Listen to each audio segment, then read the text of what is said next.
Brought to you by the Every Dollar app. Start budgeting for free today.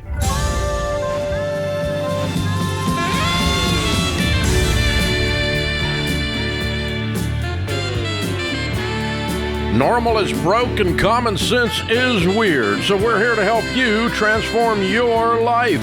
From the Ramsey Network and the Fairwinds Credit Union studio, this is The Ramsey Show. I'm Dave Ramsey, your host. Jade Warshaw, Ramsey personality, #1 best-selling author, is my co-host today. Open phones at 888-825-5225.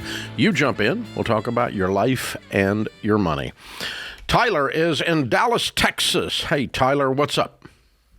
Hey, sir. How are you? Better than I deserve, man. How can I help? Yes, sir.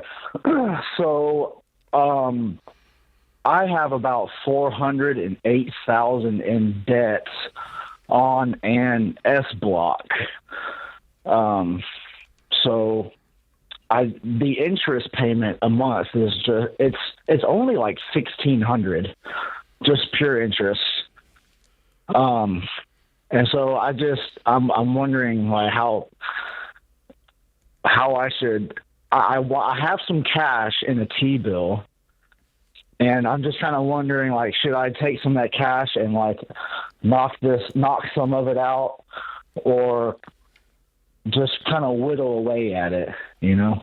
What was the purpose of the loan? Why'd you take it? I bought a rental house. So I did a few things with it, actually. I bought a rental house, which is producing some income. I paid off my wife's car and my truck with the S block because the interest rates on the loan that I got for the vehicles was crazy. And so this interest rate was much better. So what's the stock worth? I have about $550 in stock. And why don't you just sell a bunch of it and pay the loan off? Well, I got an inheritance this year of about $1.4 million in stocks. So, why are you sitting on a $400,000 loan, paying some goober $1,600? Sell enough of it and get rid of the loan.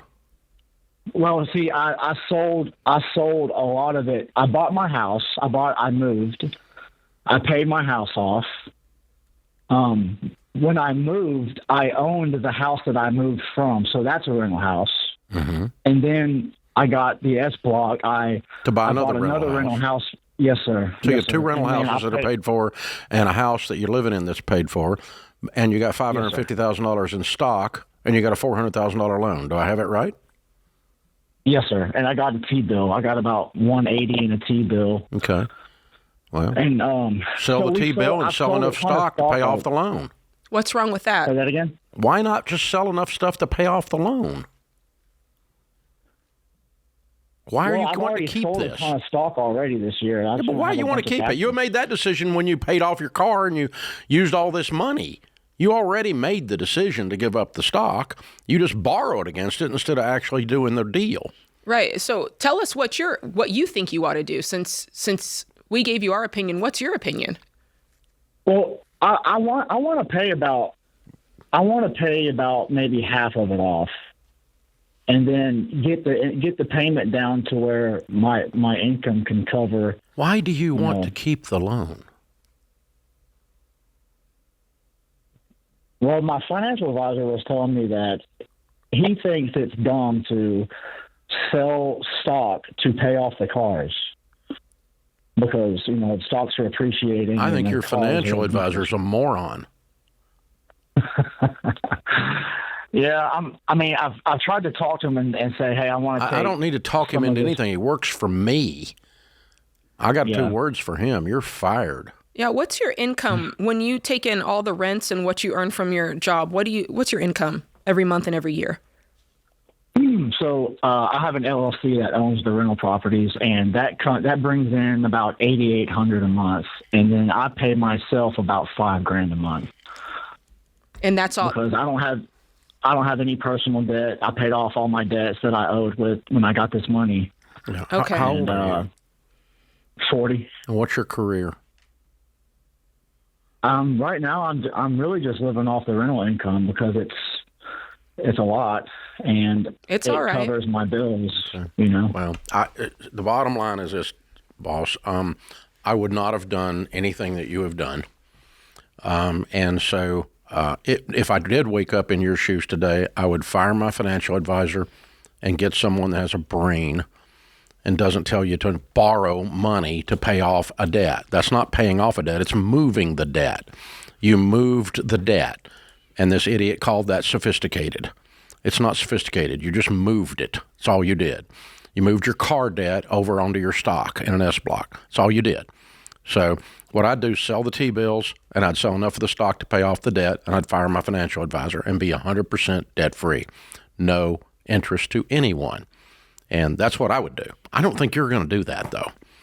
But so I'm not real sure why you called. But, yeah, I think he's afraid. I think he likes seeing that chunk of money sitting there, and some part of him doesn't think he'd be able to invest his way back to what he had before, which he truly could over time.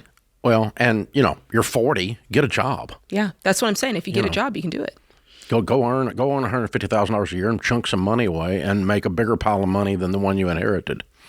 Yeah. And so you got 3 pieces of paid for real estate. 2 of them are generating $60,000 a year, which is okay. And you got a little bit of stock left after my plan.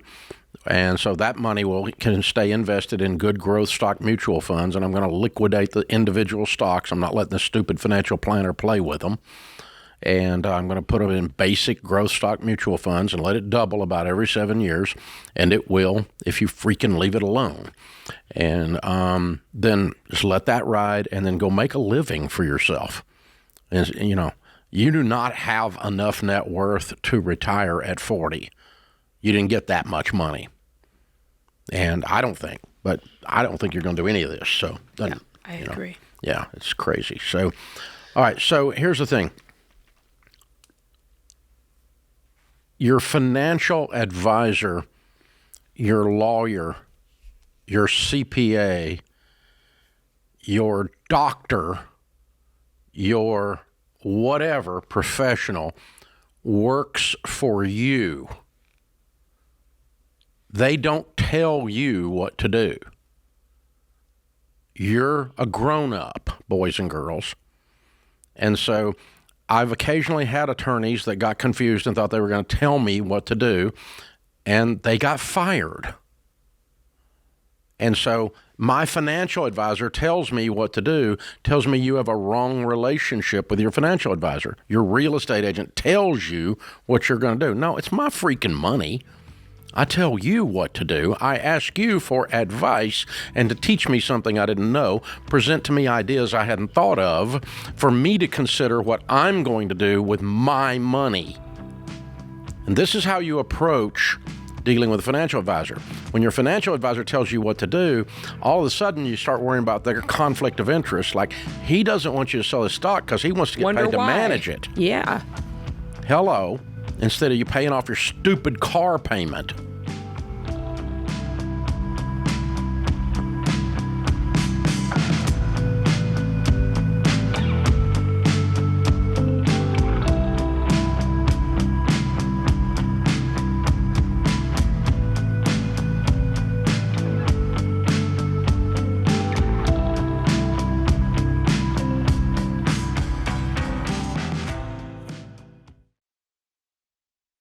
Hey, George Camel here. A few years ago, someone stole my identity. And let me tell you, that is not a quick fix. It takes hours on the phone, piles of paperwork, and a whole lot of stress trying to untangle the mess. And even after that, there's this nagging paranoia because your information is already out there. And the truth is, you can do all the right things and still become a victim. That's how common identity theft is. And that's why I'm glad I had Xander's identity theft protection.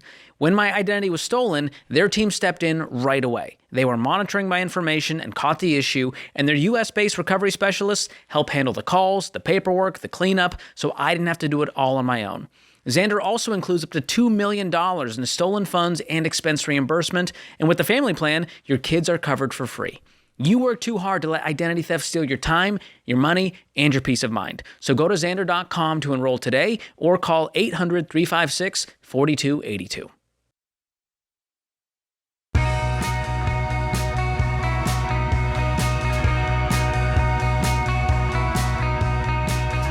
Jonathan is in Shreveport. Hi, Jonathan. How are you? Hi, Dave. How are you? Better than I deserve, sir. How can we help? I need some help. Okay. I'm about $3,000 in personal loan debt. Mm-hmm. I'm struggling to sometimes pay all my bills, sometimes get groceries, food. Mm-hmm. And I've been trying forever to get on your show, and I just need some help. Okay. How old are you? 33. Okay. And what do you earn? What do you do for a living? I'm a Chick-fil-A delivery driver. Okay. And so what do you make a year? What do you make in a month, a year? A month? Say about $2,500 a month. Mm-hmm. Okay. You working 40 hours? Close to 40. Yes, sir. Mm-hmm. About 36. Okay. What caused what caused this situation? Because my guess is, just based off of what you're saying, is you're 33, you're struggling to get groceries on the table, driving Chick-fil-A. That's probably not how you expected and where you expected to be at 33. Am I right? No, ma'am. And I did the personal loans just to keep up. And what bills. What caused that? Did you have a job that you loved that you got fired from? Did you have a relationship implode? What got us here? I don't know really how to explain it. I do apologize. No, that's okay. I just got personal loans just to keep up with the bills and get groceries and all that. Okay. I love Chick-fil-A. Don't get me wrong. No, we're not trashing them, but I think you. Oh, no. One thing we can identify immediately in your story is we'd like to get your income up. Okay. Okay. Immediately. I want to start. What else can I do? 36 hours a week, so that means I could work another 30 hours a week pretty easily. You're only 33. Mm-hmm. You can work more. And so I'd like for you to go earn another $2,000 or $3,000 a month with some kind of side hustle, and start thinking about what you want to be when you're 43 that mm-hmm. pays $70,000 or $80,000 a year, and what are the steps to get there? Well, I'm about to start a new job in 2 weeks. That's good information. What's that? Hospital place here in Longview, Texas, where I live. I'll be a valet driver. I'll be making $16 an hour. It's only part-time for now. On top of the Chick-fil-A work?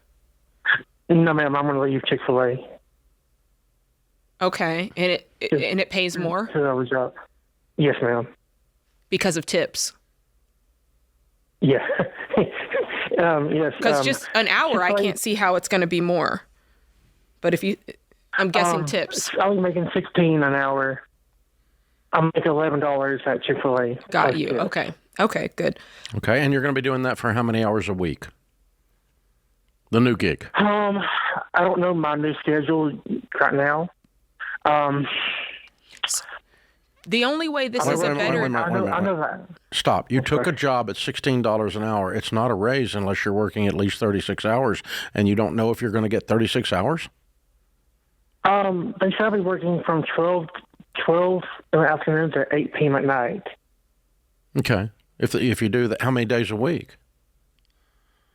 I think they said maybe 4 or 5. So what I would do is keep Chick-fil-A, keep your job at Chick-fil-A, and say that you need to roll back your hours, because this Chick-fil-A now becomes your side hustle to this, ideally. But I would not get rid of Chick-fil-A until you see what your hours are going to be as the valet. So that's thing one. Is the $3,000 of personal loan debt, is that the only debt you have, or do you have a car payment? Is there anything else we need to know about? I do have car payment. I just got a new car. What'd you pay for the new car?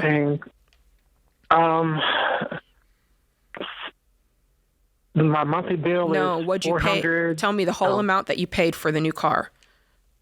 $2,400. Ooh. $2,400 or $24,000? $2,400 for down payment. The whole car payment is $17,000. So you paid $17,000. You got a loan for $17,000 for the car. Okay. If you don't get your income up really rapidly, okay, honey, you bought a car you can't afford. So you need to get your income up rapidly, or we're going to have to downgrade out of that car. Okay? You've got to pick up the 40 hours plus another 25 hours somewhere else. And I want you working all the time, and get very specific about what you're going to do with your life and how you're going to grow your income. And then when it comes to food and bills, the way you do this is you prioritize.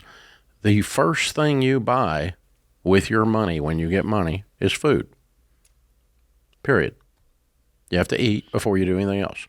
The second thing you pay for is lights and water and utilities at wherever you're living. The third thing you pay for is your rent.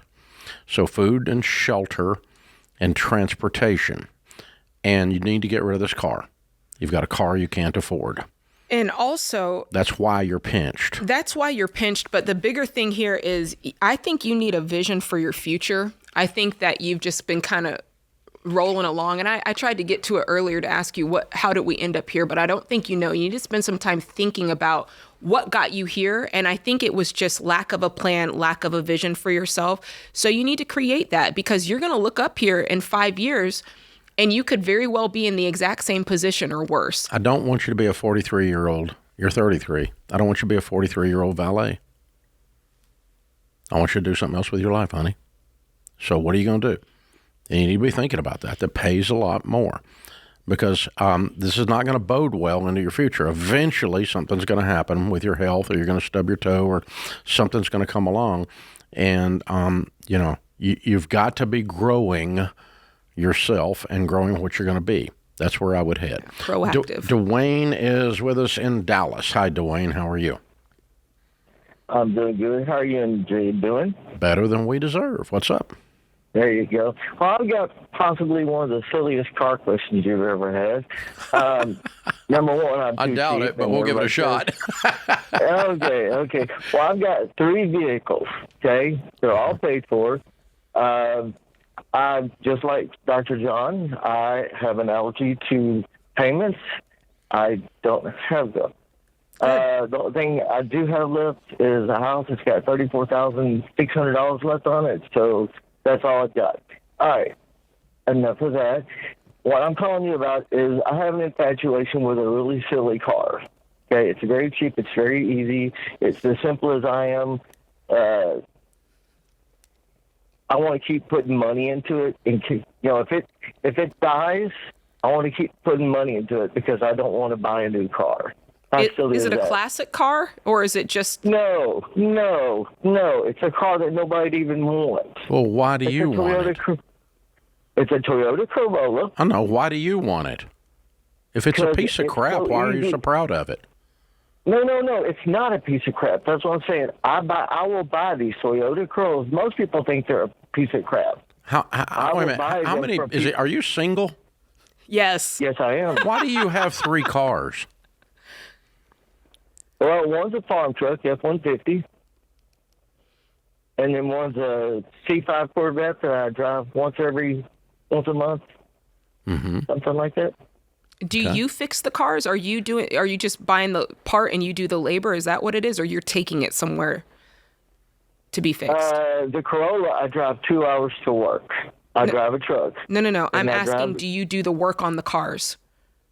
No, I do not. Okay. So what's the Corolla worth? Probably about $3,500. Okay. And what are the repairs costing you?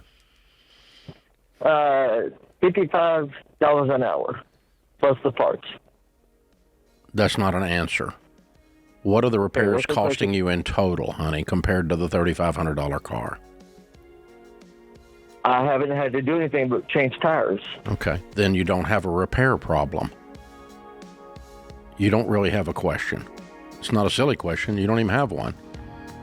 If you get to the point where you're putting more than $3,500 into these, it's time to get a different car.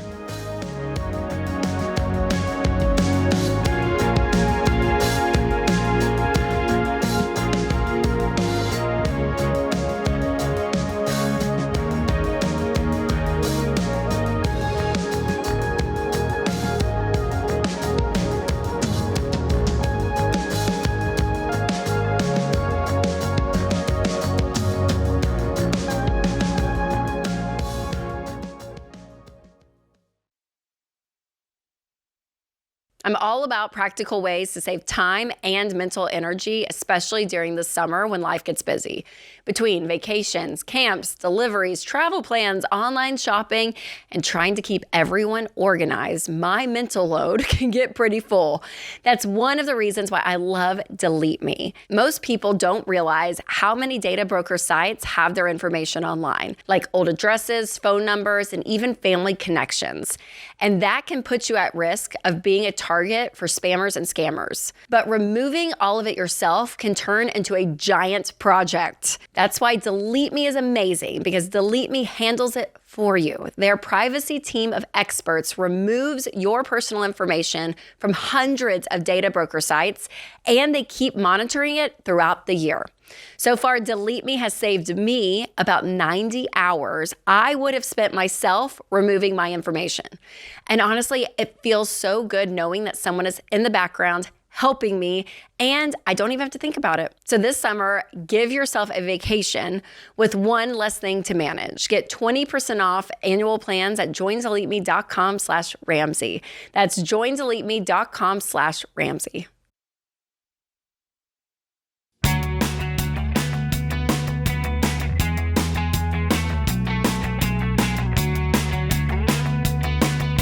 Andrew is in Salt Lake City. Hi, Andrew. How are you? I'm doing great, Dave. Thanks for taking my call. I've been a long-time listener, and I really appreciate it. Sure. What's up? Well, I've got a question. My wife and I were wondering, we had actually a negative net worth just 10 years ago, and we have completely changed our life, and a good amount of that's due to your teaching, and we really appreciate that. Well, thank you. The problem, which is not a bad problem that we have now, but we're just trying to figure out, are we putting too much into our 401k accounts now? So we're currently putting about 25% of our gross income into our 401k. That includes our Roth as well. We just thought we were so far behind for so many years that we've really stepped it up to just the maximum that we're able to do. And we're just trying to figure out if we have just too much in there right now. Is your mortgage paid off? We're on 4, 5, and 6, and we have about $90,000 left. No, you're not. Well, you're right, because we're doing more than 15%. Yeah, exactly. Yeah.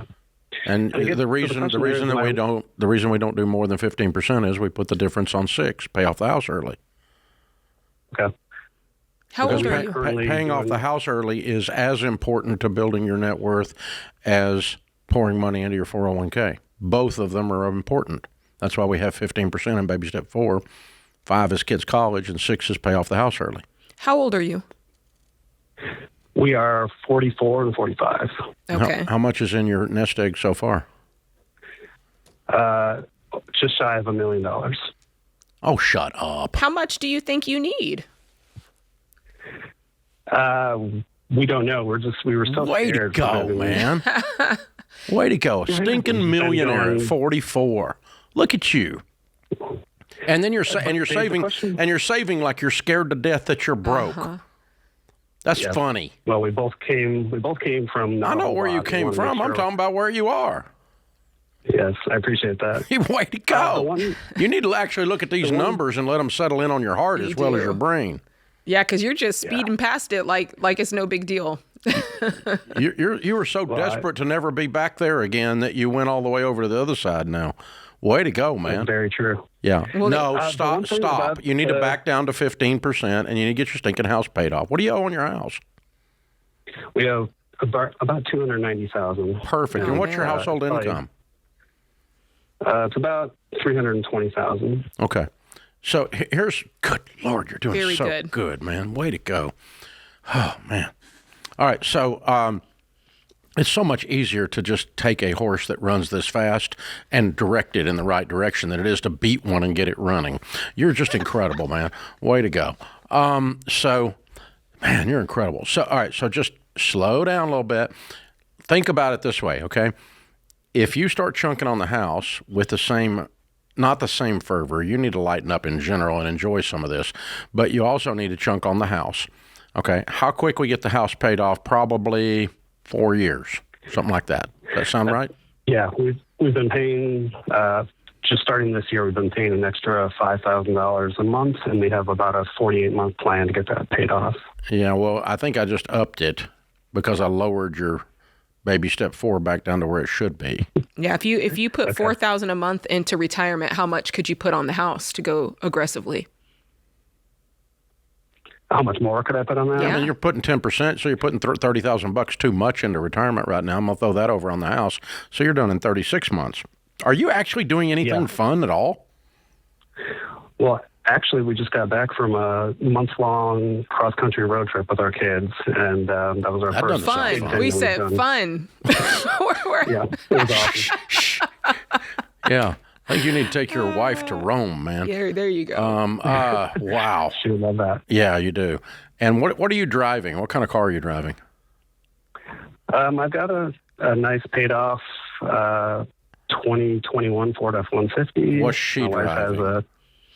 She has a paid-off 2016 Ford Fusion that she just uses to go back and forth to work. You need to get your wife a better car. Are you both nerds?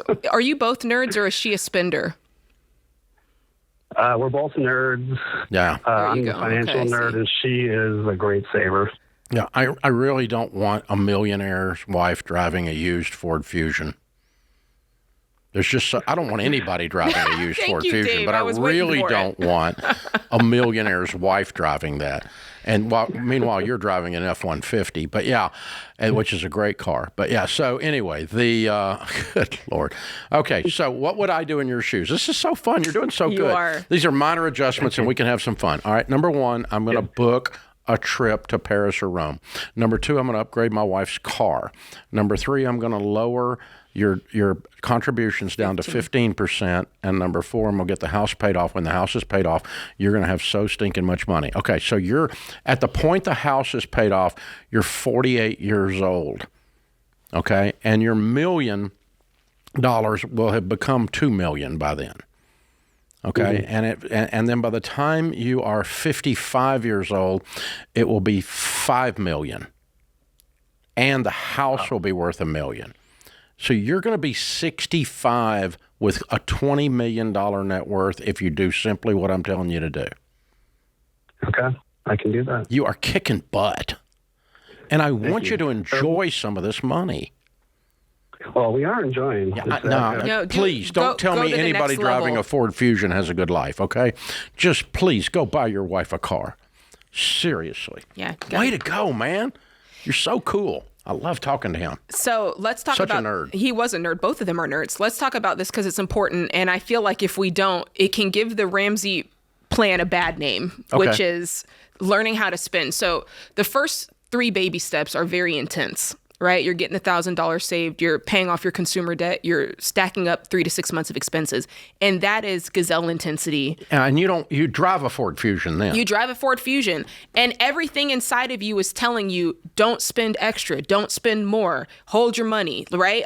Scorched earth. No lifestyle. No enjoyment. No trips. No eating out. We're cleaning up the freaking mess. Like he said, he started with a negative net worth, right? And it has to be that way. And the way that you do that, the way you get to the gazelle intensity that we talk about, and one day Dave will explain that on here. The way you do that is you practice it, like John Deloney would say. You practice what it means to say no. You practice what it means to stick to the budget. You practice that behavior, and you become very, very good at it to the point that you have accomplished baby steps 1 through 3.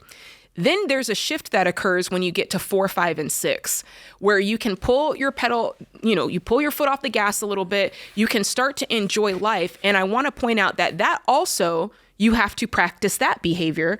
Otherwise, you will not be good at that behavior. You have to trust yourself to know, okay, I know what it feels like to let myself spend a little. I know what it feels like if I'm going off the rails. I know what it feels like if this is you have to practice that same behavior so you become good at spending and actually enjoying and living your life. And sometimes people just get afraid of it, and so they don't do it. That feels weird. You keep your emotions back when you were broke. Yeah. And you have to retrain your body, your mind, your emotions, your spirit, that things are different now. Yes. And it's not that we're going to get sloppy and immature and impulsive that got us in the mess in the first place, but now we're not in a mess. We have $1 million freaking dollars. We're 44 years old, plus the net worth in the house. So $1.5 million probably in net worth, right? and we're making $300,000 a year. Those facts are, you need to tell yourself what are the facts, not what are the feelings. That's right. Because your feelings can still be stuck back there when we were broke.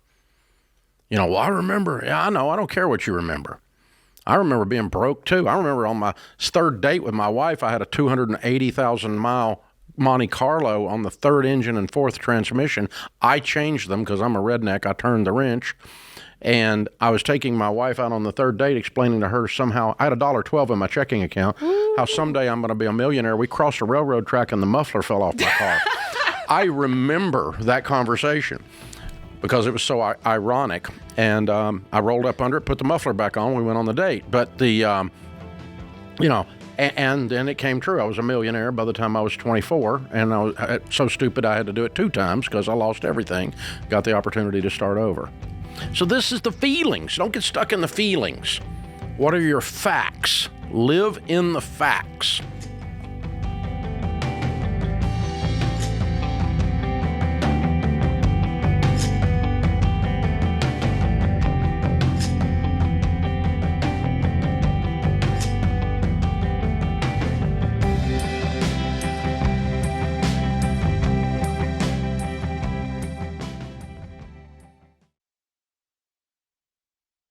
A lot of banks are happy to hold your money, but Fairwinds Credit Union helps you make progress. Most people spend years focusing on their financial goals and never stop to ask whether their bank is helping them get there or just holding on to their money. The real goal is building an emergency fund, paying cash for your next car, saving for a home, looking at your finances and actually feeling some peace. That's why I love Fairwinds. Their Smart Bundle gives you up to 10 free high-yield savings accounts to help you stay organized as you save for different goals.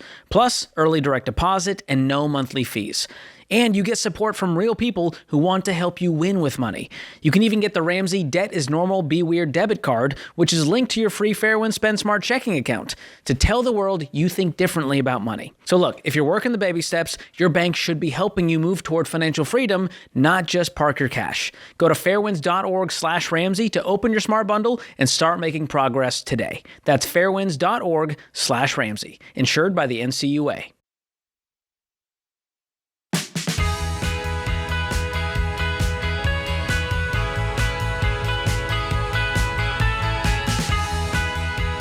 Well, people are always asking me, Dave, what'd you do to build your real estate portfolio since you don't borrow money? How'd you do that? And how do you do your investing? What do you really do? They always want to know what mutual funds and all that. We don't tell you which mutual funds because we want you to think for yourself. We don't want you to do a particular mutual fund just because Dave did it. We want you to actually use your brain and learn how to do your investing. But I am going to open, for the third time ever, our investing playbook. I'm not going to get into the details on which mutual funds, but I'm going to give you some real world examples of stuff I do. George Camel and I started doing this 3 years ago. This will be the third time we've ever done it. It's called Investing Essentials. It's a 2-night virtual event. It will be September 1st and 2nd. It's the only place you're going to get my personal playbook, and we're going to nerd out. George and I are both super nerds, and we're going to nerd out on all the little nitsy, nuanced crap. If you don't want to know 9 million details about investing, don't come to this, because this is going to be 9 million details about investing. And honestly, I think it's a little boring, but it's really, really a lot of meat. A lot of meat. Not even any potatoes, just meat. So we're going to go into the basics of investing for just a minute, just to make sure you've got that foundation, and then we're going to tear into the stuff that we do that's pretty high-level stuff. And so tickets start at $199. You can get it at RamseySolutions.com/events, or you can click the link in the show notes, and it'll take you right there, either one.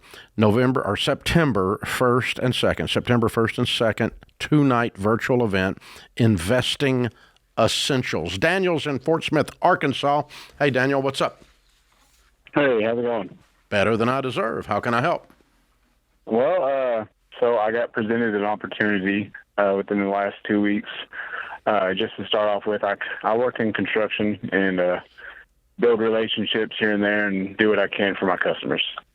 About 2 years ago, I got involved with a customer. He's an 80-year-old man, older man, had a health scare not too long ago, and Well, I thought he was going to talk some numbers on a job he was letting me do, and I get to his office, and he basically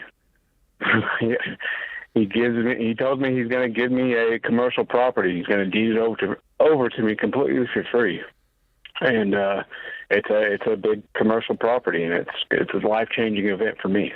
Does he have any sons or daughters or a wife? Yes. He has 3 sons. He has 3 kids, 2 sons and a daughter, and a wife. Yes. I asked him the same thing. I asked him multiple times the same thing, just to make sure we're all clear. All of his kids, from what I can tell, are okay, and they're doing good, and basically doesn't want to mess with it. Is that his only piece of wealth, or No. does he have lots? Lots and lots. Okay, so he's a multimillionaire, and he's giving you a property that's worth what? Well, he said he bought it for $1 million 20 years ago, and it's 43. It's 3.23 acres as far as the lot goes, and then there's a 42 to 43,000 square foot building on it. It's a strip mall, and it's full of businesses that pay him rent. What does he estimate the worth of it is today? Well, I haven't got that far yet. I'm actually going this week sometime to talk to him and his attorney to, I guess, figure out more details. Well, that's wild. Okay. Yeah. So how can we help you? I have no idea what to do. I'm terrified. How long have you been working with him? How long has your relationship go back? Last 2 years, and we've gotten pretty close over the last 2 years. And apparently. Yeah. Sounds like he's giving you a $10 million property or so. Right. Okay. Wow. He did have a health scare not too long ago, and I think that's why he's wanting to get stuff out of his hair, less stress in his life. Yeah, there's a lot of ways to do that, but this is an interesting one. Okay. I want you to learn as fast as you can learn because you're getting ready to become the landlord of a commercial property. And so you need a good real estate agent that is a commercial broker in your corner to teach you how to manage that property and how to manage that type of tenant and how to refill when one of them, when one of the leases expires and they move out, or when they quit paying and you have to throw them out and you put a new tenant in. How do you do that? You don't have any idea. This is your first ride on this truck, right?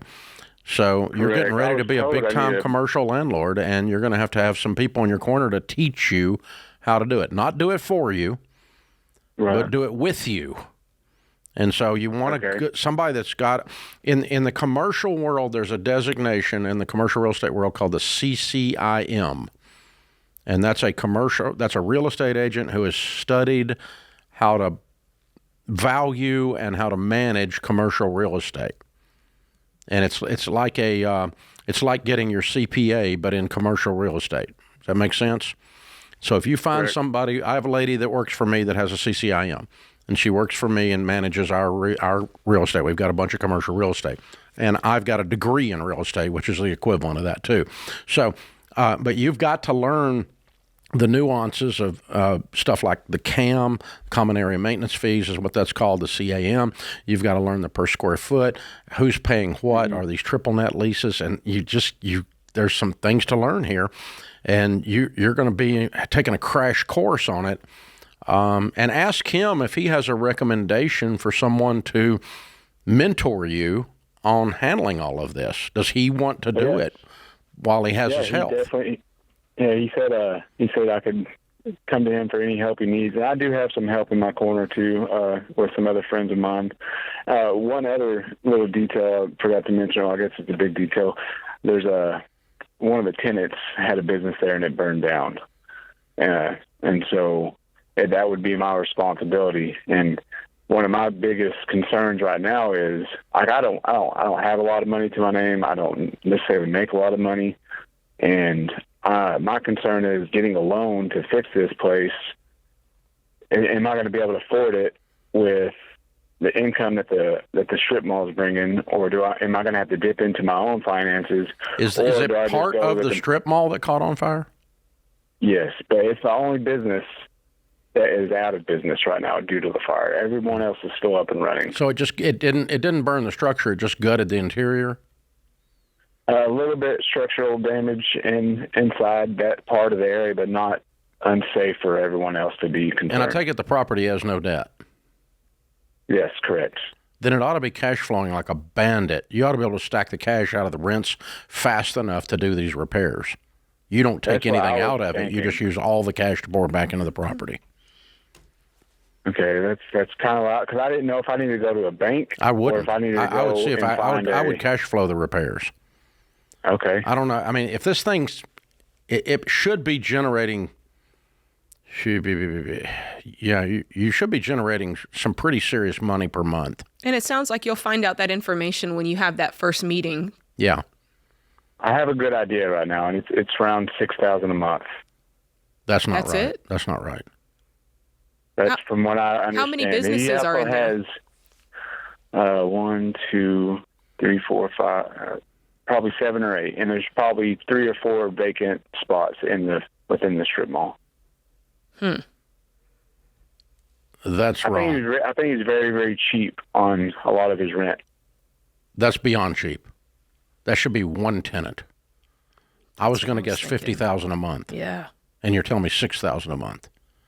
Something's wrong. Something's really, really wrong. So you need to get in there and find out what's going on. $6,000 a month? Whew. Yeah. So good news is you know people in the construction business, and but cash flow the work, honey. Don't take out a loan. And otherwise, just let that tenant go on his way, and then you cash flow it when you can cash flow it. But yeah, you've got tenant improvements you're going to be doing on those empty spots. I don't know if you're going to be able to handle this or not. What do you think causes an 80-year-old guy to just hand over $10 million? It's very strange. It's very strange. I thought the property was worth more than it is, maybe.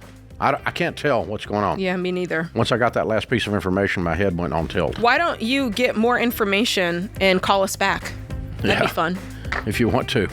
Yeah. But you need to get some independent people outside of his circle, a CCIM, to look at this with you. And they're going to talk to you about borrowing money. I'm not. But other than that, they'll know what's going on.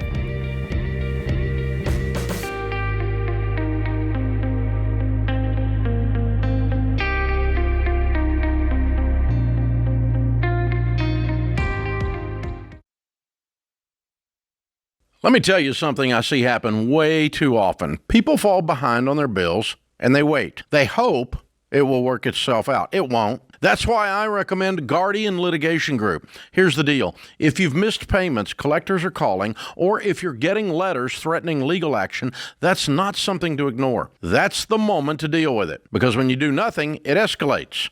They can take you to court. And if you don't respond, they can win by default, and that gets expensive fast. Guardian Litigation isn't a call center.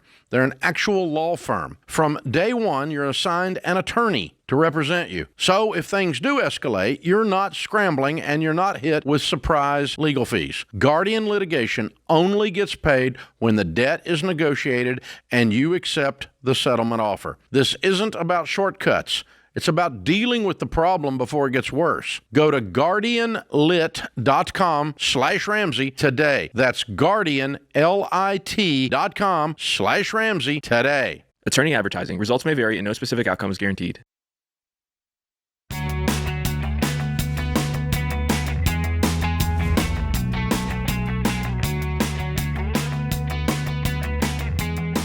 Welcome back to the Ramsey Show in the Fairwinds Credit Union studio. Jade Warshaw, Ramsey personality, #1 best-selling author, is my co-host today. Jason is in Philadelphia. Hi, Jason. What's up? Hello. How you doing, Dave?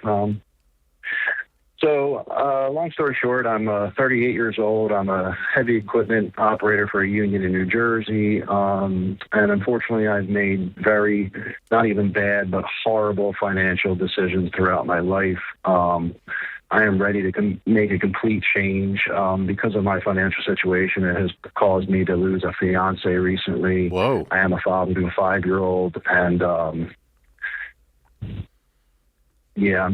just need a battle plan. I do have something that presented itself recently. I also do plumbing on the side, and I have an opportunity, but it might be a big risk. What are you making as a heavy equipment operator? You ought to be making bank. Yeah, I make pretty good. It depends if you work overtime or not. But like, for example, last year, I think I made $115. Yeah. Okay. Is keeping a job the problem? What's been the problem? So the problem is, I went through a divorce. I have child support. I have daycare payments. I have, a car payment that is astronomical, that I can't even get out of because I'm under, $10,000 to $11,000 underwater on it. We'll help with that. Okay. Yeah, I'm totally probably $65,000 to $70,000 in debt. Okay, so let me ask you this. I love the way you opened the conversation. It's like, help me, I'm ready to change. That's my favorite kind of person because I've been there myself. The person that's sick and tired of being sick and tired, they're ready to do something. I don't have to talk them into it. They're going to do something because things have to change, and that means your mind is in a perfect place on this. Congratulations. I'm sorry you had to go through all this crap to get there, but that's normal human stuff, right? I had to go broke to get there, so I understand. So, and so really. It sounds like, though, that, you made a couple bonehead moves, but more than anything, you just hadn't paid attention. You made decent to great money, and you just hadn't paid attention, and it just all kind of frittered away, and you don't even know where all of it went. Is that right? Yes. Yeah, I thought so, because that's fairly normal, okay, in your situation. So thank you for saying that. So here's what's weird. 90% of solving where you are and turning you into a millionaire is to start paying attention. And you're ready to do that.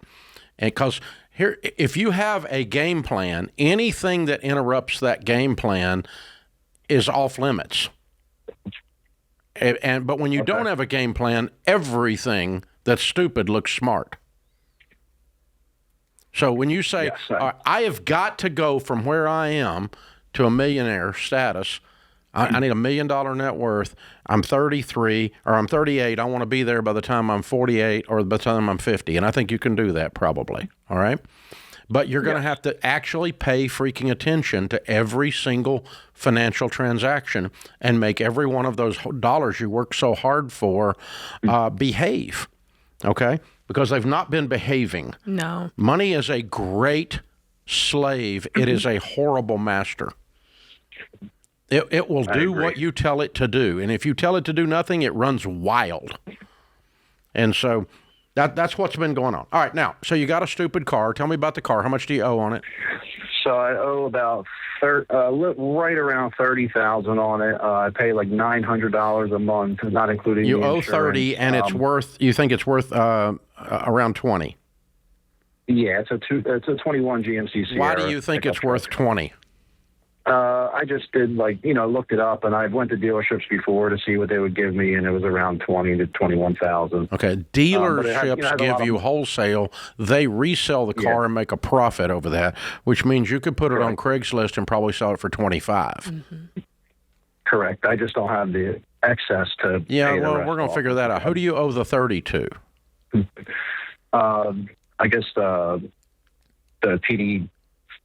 Bank or whatever it is, the auto. No, I mean, what's the name of the organization that you send payments to, honey? Oh, yeah, the TD Auto Finance. Okay, all right. So it's a high interest rate. Yeah, 11.9%. Yeah, you got screwed twice. Okay, and wow. And so your credit's probably ripped up, isn't it? My credit is pretty bad. Like I said, I have about $70,000 in debt, $30,000 from the truck. I have $6,000 in credit cards. I have $20,000 in student loans that I got 10 to 15 years ago and never paid for them. Mm-hmm. I actually just got done about a year or two ago paying back taxes that I owed. Good. So I've just been in a whirlwind. Okay. So what we're going to do now is we're going to take all the overtime we can take, and we're going to get on an every dollar budget. We're going to sign you up. We're going to give you the premium version. And we're going to be on beans and rice and beans. You now have no life. You're not going to be seeing the inside of a restaurant unless it's your extra job and you're not going on vacation. I want you to work like a maniac, and I want you to stack $5 or $6 grand as fast as you can stack it and get this car sold. Yeah, so right now I do have about $5,000 in the bank. Sell the car. I do have a second job that sell the car. I might have a big opportunity on, but it would be a huge risk. I don't need any risks right now. I need money.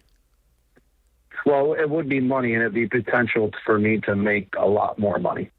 Really, more than you're making as 150 a year or 115 a year as a heavy equipment operator.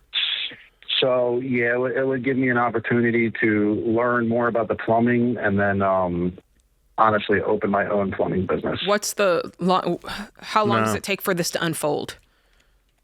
Well, I do the plumbing now. Like I said, I am in the union, so I could shelf my book and go to work for this company full time. I could work either 6 or 7 days, whatever. But I would have to work 6 days to make the same amount of money that I would make working just the 40 hours. No, I don't need to start a business right now. Right now, I need to stack money. So okay. I want you to get the car. I want you to get a little bit of more money, maybe $6,000 or $7,000, and I want you to get this car sold. I want you to work all the overtime you can work at something. I don't care what, but you need $150,000 income in the next 12 months. And no, we don't need to go into business, and no, we don't need to do all this opportunity bullcrap. You need to get your mess cleaned up, and then we'll talk about doing that. Okay. But you got about 12 months of just tearing the head off this thing, man. Because here's the thing: you sell the car. Then $26,000 and get you a junker car to drive back and forth to work to run the heavy equipment, and you don't need a car to date because you're not going on any dates. You're broke, okay? And you're not going to do nothing. You're just going to work all the time for 1 year, and you'll be 100% debt free. How would it feel to have no payments and be in control of your money? It would feel incredible. As soon as you do that, you're ready to talk about doing the plumbing gig. Okay. But you can't be doing two things at once. You need to focus on the cleanup here, and learning to tell your money what to do is the key to that. It cleans it up for you. So hang on, Christian will pick up, and we're going to get you signed up for financial peace. But don't be chasing something that's going to get you out. The secret sauce for your success is not plumbing. The secret sauce for your success is the guy in your mirror. He's the stud. Whether he's doing equipment operating or whether he's doing plumbing. But you go make some money and make your money behave and clean this mess up.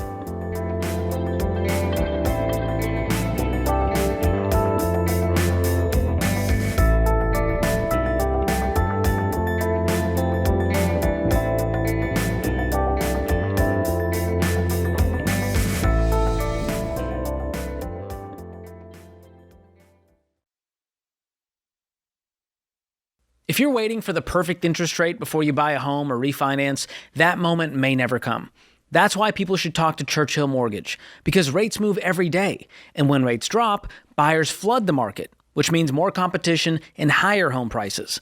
Smart buyers know they can't time the market. They move with a strategy. Buy the home you can afford now and refinance later if rates improve. Churchill helps you understand what you can actually afford, not just what you qualify for.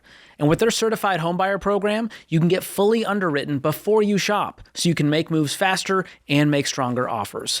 And right now, Churchill has a special offer only for the Ramsey audience. Go to churchillmortgage.com/Ramsey offer to learn more. That's a special website. Remember this, churchillmortgage.com/Ramsey offer. This is a paid advertisement. The Churchill Certified Homebuyer Program is available for qualifying borrowers and select loan types only. NMLS ID 1591, NMLSConsumerAccess.org, Equal Housing Lender, 1749 Mallory Lane, Suite 100, Brentwood, Tennessee, 37027.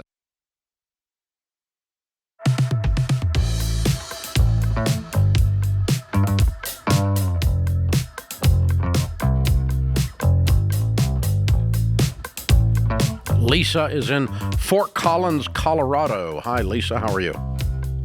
Hi, Dave. Hi, Jade. Hey, what's up? So this is a situation I never thought I would be calling you guys on. My husband and I have been a longtime follower, and we're on baby step 4, 5, and 6.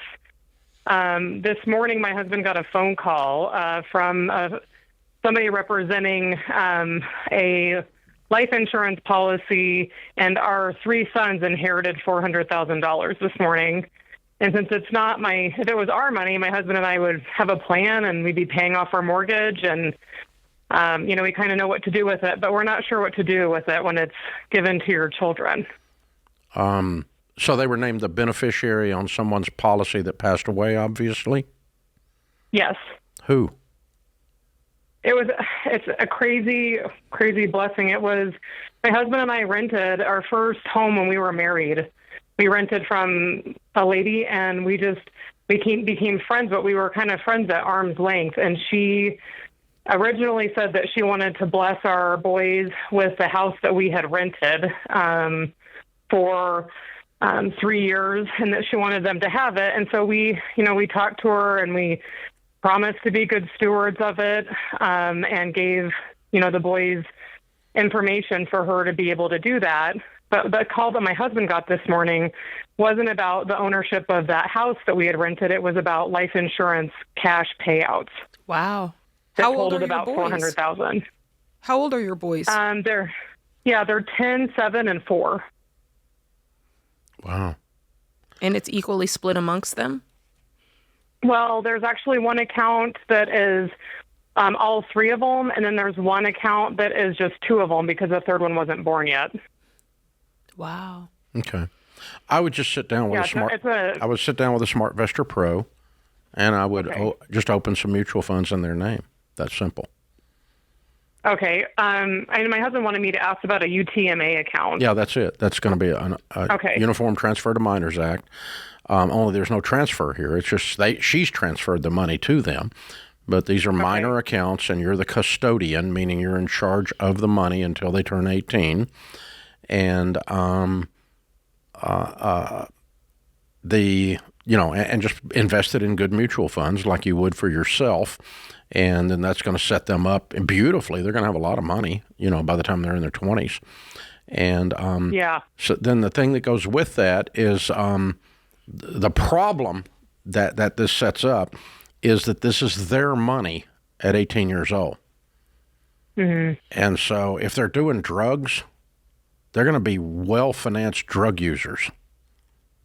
Right. That's a problem. Is there any way to move it into a trust? Nope. Not yours. You don't have a choice. I mean, you could get sued if you do by the kid later, because your job is to manage it for them as their parent. And if you use it personally or you somehow trap the money, you could that could really come back on you. I wouldn't do that. But what it does do is it kind of highlights what happened with me and Sharon as well with our 3, was it highlighted that we didn't get an inheritance like this, but we were making a lot of money as the kids were growing in this business. And so it highlighted that this money's going to screw up their lives. Oh, wait, no, it's not. It's going to reveal that we were horrible parents, or it's going to reveal that we did a good job parenting, one of the two. And so we started raising our children not to be good children, but to be good adults. And so I'm going to teach the little Turk characters how to work. I'm going to teach them how to save. I'm going to teach them how to spend. I'm going to teach them how to live on less than they make. And then I'm going to gently start revealing the fact that there's some money there for them as they move into their teen years. I would not just surprise them on their 18th birthday. They might lose their minds. Mm-hmm. And so I would gradually unfold how investing works, and then go, and you've got some investments that have been done for you, and you can talk about it vaguely, and then later on talk about it in more specifics to where it becomes just a part of the rhythm of their life. But do not allow them to be entitled brats that don't work. This is not that much money. Okay. What about just through their childhood? Is there any time that you would use that money for expenses before they turn 18? Yeah, I mean, I might buy them a car with it, or what we did was we matched what they saved because we wanted them to have some skin in the game on the car. We had 401 Dave, so whatever they save, we'll match it, and I'll just match it out of this account. I wouldn't match it out of your pocket. What about college? You could use it for college. You can use it for college. So college is taken care of. But the sticky thing is, it's technically their money at 18, and so they could choose not to spend it on college. Right. They can choose to do something stupid like go into student loan debt and keep the money in the account because some bonehead financial advisor told them to do that or something like that, right? So instead of just paying for things. And so, but if you can make it through to where these become good adults that know how to work save, spend wisely, be generous, that are grown up, become good young adults, then this money's going to be a massive blessing. If you don't, then it's going to reveal whatever shortfall is in their young character. So it made me and Sharon get very, very serious about growing kids with character, not kids that are characters. Yeah. And so, and we just went at it. And so the book that Rachel and I did together was her first bestseller, was called Smart Money, Smart Kids. I'll send you a copy of it on how to raise smart money kids, because you need to now. And that's a little bit scary. That sounds a little scary. Yeah. And it's kind of like we had this money coming into the Ramseys because we had best-selling books and we had all this stuff going on, 25 years ago when Rachel was little. And Denise and Daniel, and and on top of that, we had even worse because we had some notoriety, some in air quotes fame, right? And so we had to also teach the kids, no, you can't use your dad's popularity with your teacher to get a grade. Rachel might have done that once, but just once. Yeah. Do you know who I am? Yes. Do you not know who my father is? I mean, what kind of grotesque human being says something like that? That's the most gross thing that could ever come out of somebody's mouth. And so we had to. You're not allowed to play the Dave card. Your life will come to an end. We will take you out. You're not going to do that because you got to learn to do stuff on your own. Absolutely. And besides that, everybody that knows that Dave, something about Dave Ramsey, not all of them like Dave Ramsey. So you got that other problem, right? Yeah. Yeah. I mean, so you might work against you. You have to run into that too. Yeah. So anyway, all of that to the side, we faced all of this head on, but the good news was that it just made us more cognizant that we had to be very intentional about installing character. Yeah, because the fear isn't in the money or the dollar amount. It's in the person who has it. Because you run into people all the time who are almost afraid of success, afraid of having a lot of money. I mean, the way I grew up, it was like, oh, no, you don't want millions. That'll wreck you, Yeah. Well, people, when I'm with wealthy people and we're talking generosity or we're talking about other things, one of the number one questions they ask me is, how do I not ruin my kids with money? And I'm like, money's not going to ruin your kids. It just exposes that you did. Yeah. Yeah. Yep. Money doesn't do anything. Money just magnifies. Money does not make people evil. It reveals whatever evil you people. Are. It doesn't make people generous. It just reveals that someone is a generous person. So if you get a big old pile of money, it just magnifies who you are. And so that goes into this discussion, because this isn't a lot of money today. It's $100-something thousand a piece. But by the time those kids get there, it's going to be several $100,000. And it really doesn't even have to be a large sum of money, whatever you're thinking of as a large sum, to magnify. I mean, if you start out broke, but if you learn to manage your money when you're broke, when you get a little bit of money, even if you just start making $100,000 a year, you'll know how to manage your money. Exactly. If you were a good manager when you were broke, you'll be an even better manager when you got something. Exactly. Good stuff. Good stuff.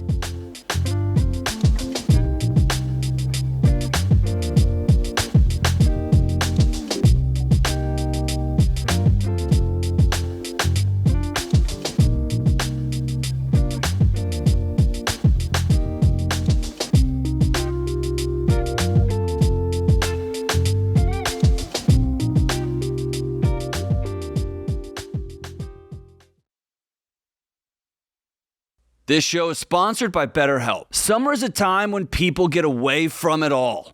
Whether it's relaxing or going on vacation, we've all been sold this lie that if we could just escape from everything, then our lives will magically fix themselves. But here's the truth. A vacation won't fix what you won't face. If you're burned out, if you're anxious, if you're struggling, your problems will be waiting for you when you get back. And this is why I recommend BetterHelp. BetterHelp is an online therapy platform that fits into your life. You can talk with a licensed therapist by phone, video, or messaging from anywhere. There's no commuting, no sitting in a waiting room, just a safe place to process what's going on in the comfort of your own home, in your office, in your car. All of BetterHelp's therapists follow a strict code of conduct. You can message your therapist and schedule sessions right in the app. And if the first therapist isn't the right fit, you can switch at any time for no extra cost. This summer, don't ignore what's coming to the surface. Sometimes the strongest thing you can do is stop running from things and start dealing with them. Go to BetterHelp.com/Ramsey to get 10% off. That's BetterHelp, HELP.com/Ramsey.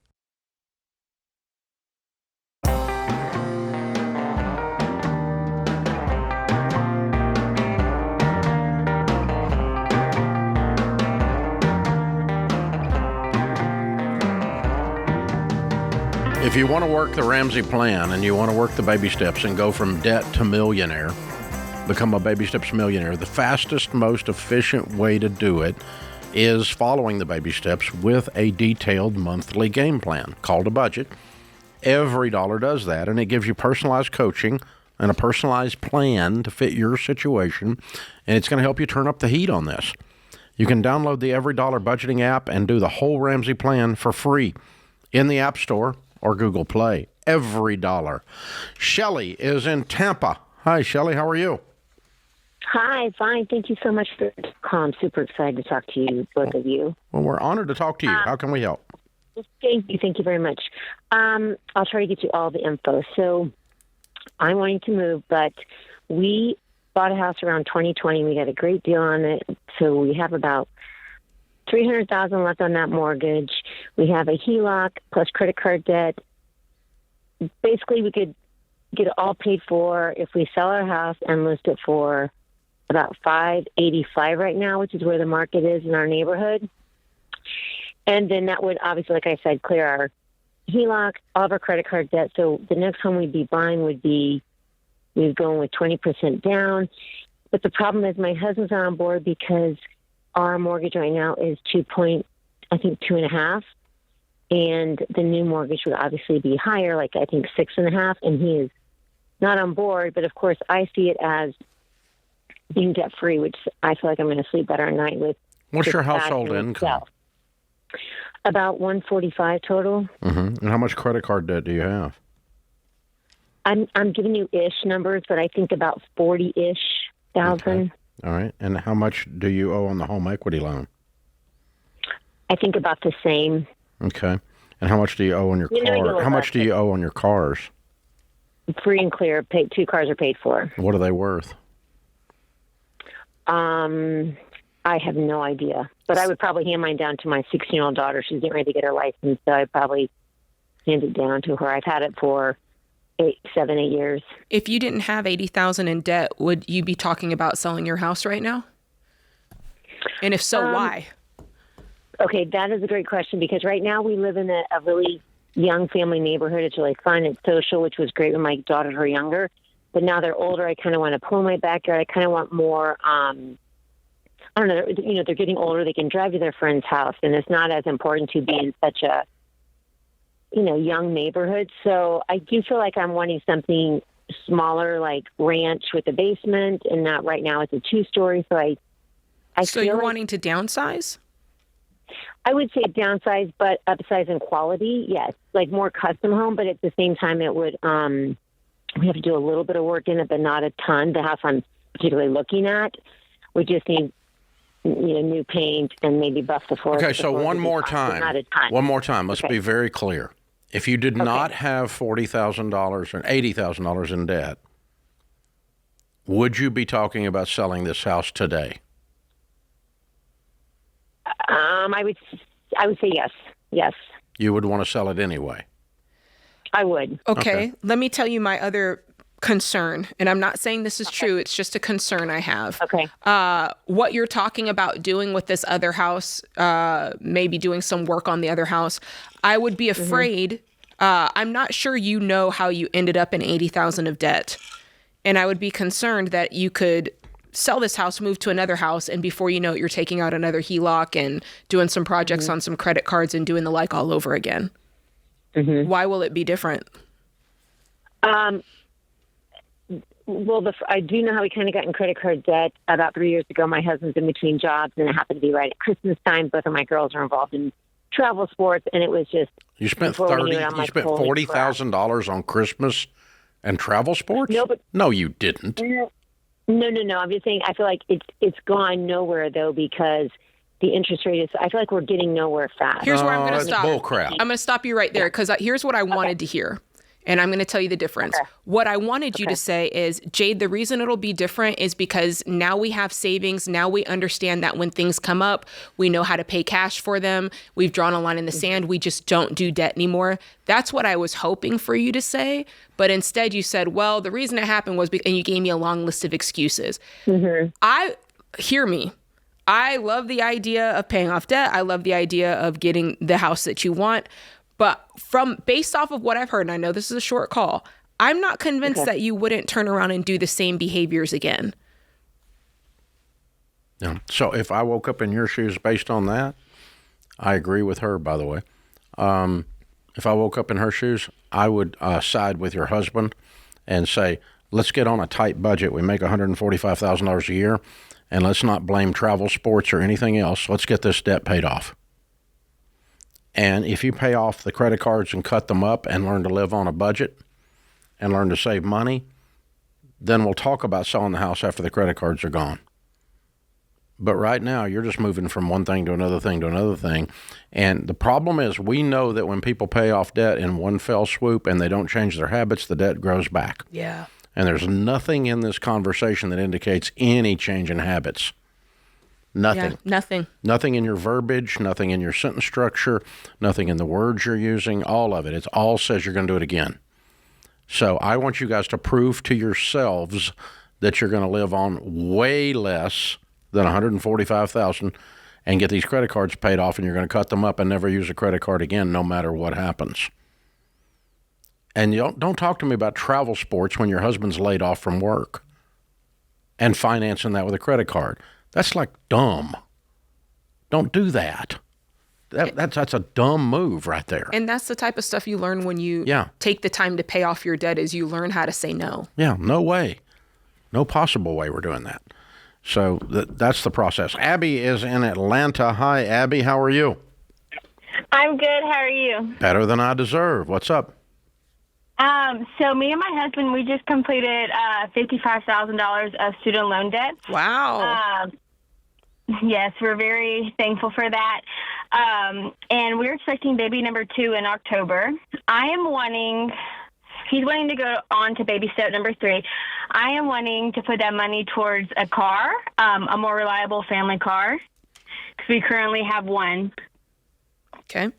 So you're pregnant right now? Yes, with baby number 2. It'll be 2 under 2. Okay. And so you're a one-car family. Well, kind of. His car, you cannot fit a car seat in at all. It was his car for a couple years now. That's different than what you said earlier. Okay. Okay, I'm in one family car. So he has a car. What is his car worth? What we have looked up, anywhere like $1,000 to $3,000, not very much. Gotcha. And what is the car you're driving? It doesn't hold 2 car seats? No, so we travel a lot for his work, a lot as a family. I'm a stay-at-home mom, so we travel a lot with him. And this is like right now, it's he's going to take a newborn on the road to work? I mean, next summer. We travel during the summer with him. What type of work is it? Is he a pastor? What does he do? He coaches. Oh, okay. Okay. So a year from now? Yes, sir. Okay, so we got a year to talk about this. Yes, but my concern is I'm a very cautious person, so I like to have, What are you driving right now? A paid-off Ford Escape. Both our cars are paid off. And how old is the Ford Escape? It's either 2018, we bought it from a family member, or 2019. What's it worth?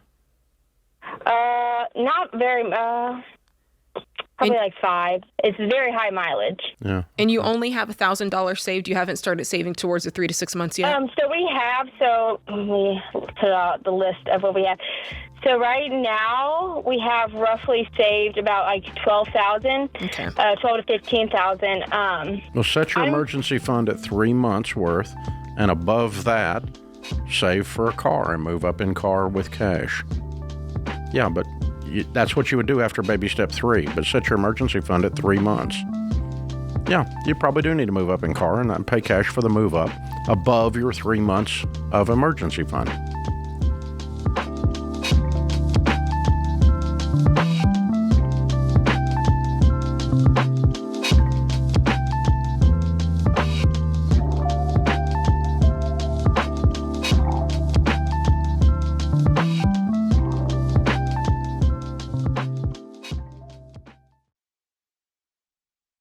Hey guys, healthcare is one of the biggest stress points in your budget. It's confusing, and most of the time it feels completely out of your control. But there is a better way to handle it. Christian Healthcare Ministries isn't health insurance. It's a health cost-sharing ministry where Christians share each other's medical bills. And it's not a new idea. CHM has been around since 1981. It's predictable and proven, and they've shared over $13 billion in medical bills for their members. Plus, you get more flexibility. There are no network restrictions, and you don't have to wait for open enrollment.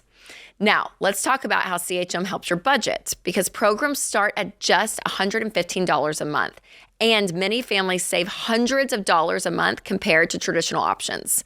So if you are tired of feeling stuck, check out Christian Healthcare Ministries. Right now, CHM is offering new members a 50% credit towards their first month of membership. Go to chministries.org/budget and use promo code Ramsey. That's chministries.org/budget and use promo code Ramsey.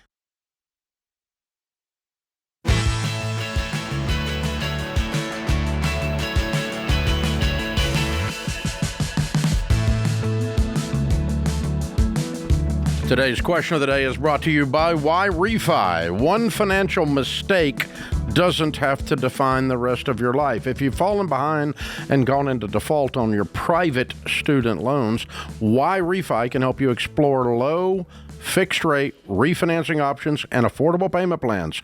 Go to whyrefi.com/Ramsey. That's the letter Y, REFY.com/Ramsey. Might not be in all states. All right. Today's question comes from Abigail in Washington, D.C. She says, I'm debt-free thanks to your principles, but I get a lot of flack from family and friends about not having a credit card for emergencies.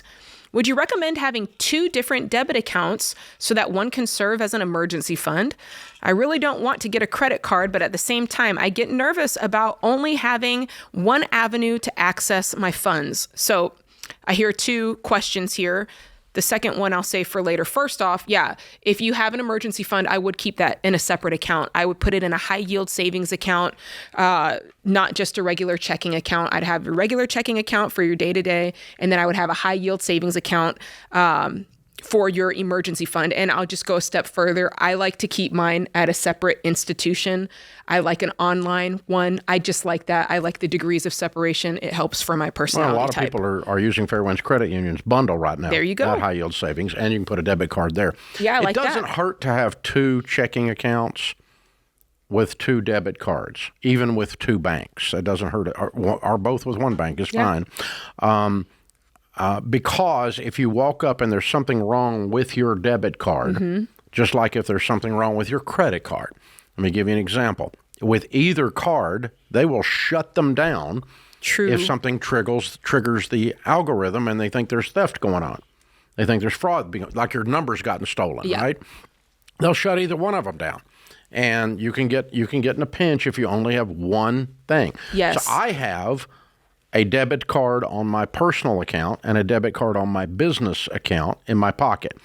So if I get to a hotel to check in and there's something screwed up with one of the cards or something, I just use the other one. Right? I've got that too. Yeah. And I've actually got then a third one with a different bank on another personal account. So I've got 3 in my wallet. And that's the only things in my wallet other than my driver's license and my handgun carry permit. That's the only plastic there is. So okay, that's a good point. When I think about it, I have the same. But because my experience has been that the algorithm will screw you up. I mean, like if we're traveling, sometimes the thing activates because it thinks that, something's wrong. Dave's not really in Mexico. Yeah. And somebody in Mexico stole his number, right? And so it shuts it down. So we've even gotten where we now contact our banker and say we're going to such and such country, so it doesn't activate it. We put a travel warning on the account so the algorithm doesn't kick. But in case it does, having another one. And it's not really for emergencies, though. It's really for the stupid card not working. Yeah, And I'm trying to understand, is she talking about, it sounds like she's trying to please her family and friends, which you need to stop doing. Well, it's an emergency fund conversation, and they're thinking, well, the only way you can be prepared for an emergency is if you have a credit card. And that's bull. That's the line of somebody's going to be middle class their whole life. You're not lying. Yeah. Because what happens if you have $15,000 or $30,000 saved, what can really pop up that you can't pay cash for? Not much. Yeah. I mean, if your roof springs a leak, if you have $30,000, you're in there. Yeah, you don't need a credit card for emergencies, but you might need a second debit card to be able to access your money in case one of your debit cards doesn't work. Yeah, and I think that's fair. And then the second thing you need to do is you probably need to purchase some earplugs to wear while you're around these idiot friends and family. That's right. Yeah.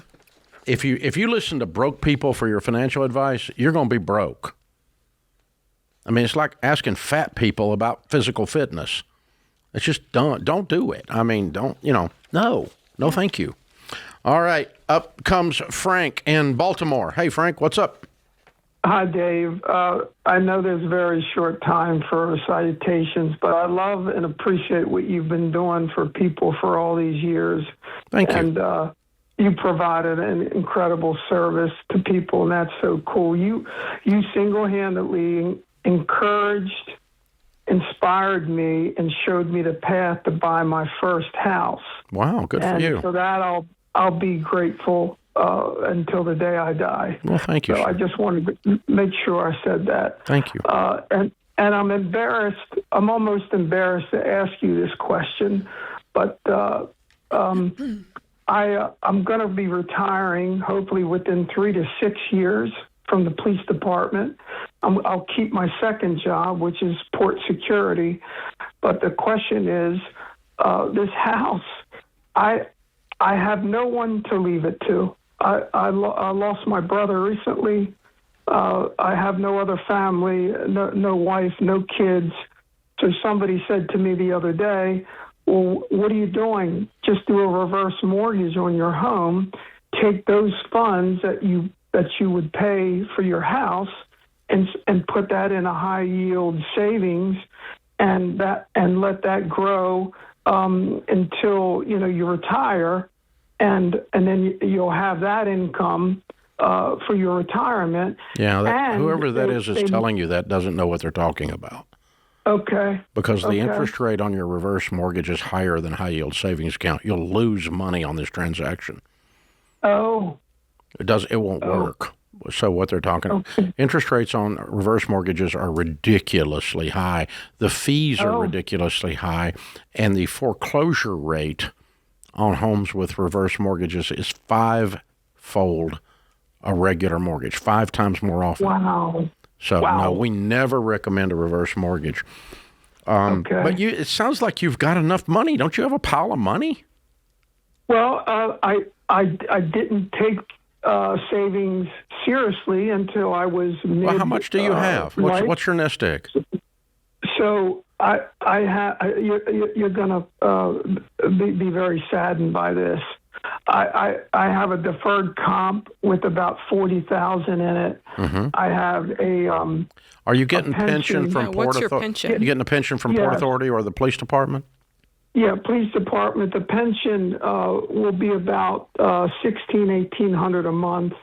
I won't be getting a full pension, and then Social Security, if I were to take it today, would be somewhere around $2,500. If I wait for the full 60, when I'm 67, it'd be about $3,200. Mm-hmm. And I have some jewelry and watches that are worth probably $40,000. My debt is the house, $130 on the house, and I owe $23.5 on my truck. Ooh. And credit card debt is around $3,700. Well, you said you've got 6 years before you retire, right? So you've got some time to get this mess cleaned up. Yeah, you need to get the truck paid off, get the credit cards all paid off, and so that you can live on the pension and the Social Security. And that's going to make a lot more sense. And you owe enough on the house. You can only take out a reverse mortgage up to 65% of the value. And so you already owe $130 on it, so you're not going to get much out of it if you did do it. So I think someone's trying to talk about something in a vague sense that they heard on the internet, and it doesn't really work. And so I think you need to go back to the baby steps and just work those straight through like Jade was suggesting. Yeah, I agree. You've got time. You've got 6 years. If you put pedal to the metal, we didn't get how much you earned, but if you put pedal to the metal, you get out of this truck and get it paid off. You pay off the $30,000 in credit card, and all the while, once you're done, if you can do that quickly, say in the next year, 18 months, then you're investing for the next 5 years. Yeah, and investing in 5 years and being serious about it, following the steps, you can build up a nice nest egg. And then as far as who to leave the house to, we've actually had 2 calls today with semi-distant strangers leaving people substantial money. Yeah. The lady that left the money to the life insurance to the little boys, and the guy, the 80-year-old's giving him a strip mall. Yeah. You know, and so it may be that you just look around for some young couple that you want to be a blessing to when you pass. That's sweet. Or something like that. And give yourself some meaning for having done all of this. You sound like a great person. So I'd probably trying to figure out a generosity play in this.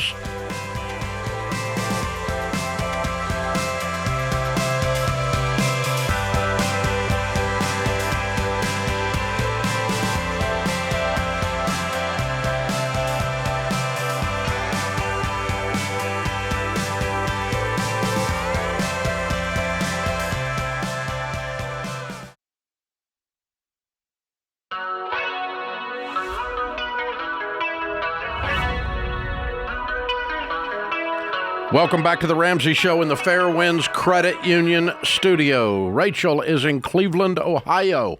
Hi, Rachel. How are you? Good. How are you? Better than I deserve. What's up? So I am 33 years old. I've been married for a year, and we just actually had our first son almost 3 months ago. He'll be 3 months on Thursday. But I've always had a dream pretty much since I was like in my early 20s. I've always been like super obsessed with like houses and home decor and design. And I've always had a dream of like flipping a house, but it's always felt like I know it's bigger than just like going out and buying a house and flipping it and then selling it and it being super easy. So just kind of been trying to figure out like how do I go about doing this, and whether or not it's like one of those crazy dreams you just need to kind of forget about, or if it's something to go after. My husband's kind of like, if this is something you want to do, then like, let's see a plan, like get something on paper of how like financially we're going to do this, and like, let's go from there. So I'm kind of like curious just from your perspective, like any tips, because I feel like if I don't do it now, I probably will just like never do it because we want more kids and whatnot. That's a dumb reason to do it. Like, I'll never do it if I don't do it now. That tells me you're getting ready to do something dumb. Don't do something dumb, okay? I want you to flip a house, but I don't want you to do it in some crazy manner because you feel like some clock is ticking that doesn't exist. Yeah, your life is not over just because you have kids. You have less time, but your life is not over. Yeah, and it's not like that. I mean, I said that I want to do it before I'm 40. Like, well, I don't care. If I had to pick a time, I want to do it. I want to do it when it's smart to do it. I love the idea of flipping houses. Okay, I used to do it for a living, and I made really good money doing it. And I went completely bankrupt doing it because I borrowed too much money. So I've done about 2,000 real estate transactions in my life. So I actually do know how to do it. And I would suggest that you do save up your money and do a flip. And I can give you some guidance on how to do that, okay? But don't use any of the things that you just outlined as reasons for doing it. It just sounds like a fun idea. I want to save up some money, and I want to do it when I can do it with wisdom. Now, number one, you have to pay cash. And that's the thing. We have a lot. We have really good savings. We both do really well. What is really good savings? Well, I think it's good. But we have $160,000 in savings. You have how much? And then we both $160,000. $160,000. Okay, all right. And so if you picked out a house to buy for $100,000 to flip, and you pay cash for it, that's step one. Okay. Mm-hmm. And you leave the rest of your savings alone. So set yourself a budget with that. The second thing then is the money on a flip nothing is done like it's done on television. The stuff you see on television, the fix this house up crap, and this little couple's doing a house and they do a renovation, and that's a bunch of crap. Okay, that's not. There is no reality in reality TV. All right. So the way you really make money on a deal is you're going to buy the house at 70, maybe 75% of value minus repairs.